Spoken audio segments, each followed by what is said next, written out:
こんにちは。仙台ユネスコ協会青年部代表の中海人です。自分は風景写真を撮るのが好きなので、いつかキリバスに行ってキリバスの自然を撮ってみたいです。いつか会える日を楽しみに待ってます。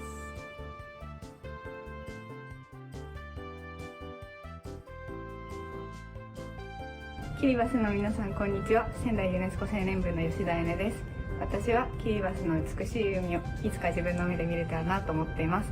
そして歌うことが好きなので、音楽が好きなキリバスの皆さんと歌うことも私の夢であります。お互い交流できる日を楽しみにしています。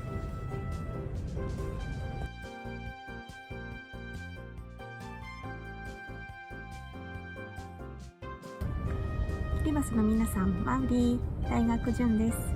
日本にもキリバスにも抱えている環境問題はありますが、大好きな家族が今後安心して健やかに過ごせるように、私たちが身近な問題を一つ一つ気にかけ解決していくことがより良い未来につながると信じています。早く平和な世界になりますように。いつかお会いしましょう。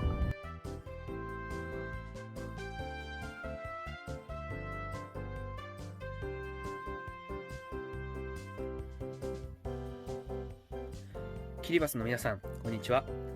仙台ユネスコ協会青年部の佐藤修吾です。私は食べることがとても好きなので、ブレッドフルーツチップスやオラオラなど食べてみたいです。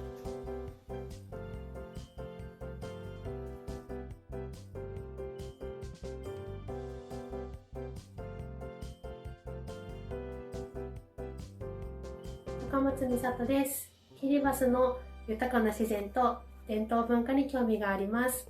私たちも日本の伝統文化を継承していきたいと思ってます。コロナ禍でお互い大変ですが頑張っていきましょう。いつか直接交流ができる日を願ってます。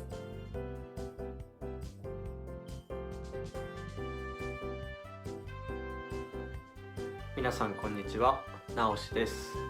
キリバスの海で泳いで、キリバスの音楽に合わせて皆さんと一緒にダンスを踊りたいです。会える日を楽しみにしています。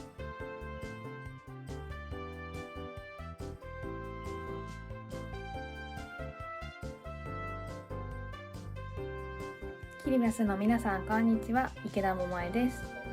ハローって挨拶しようと思ったんですけど、キリバス語っていうのがあるんですね。どんな挨拶なのか気になります。遠くない日に会えるのを楽しみにしています。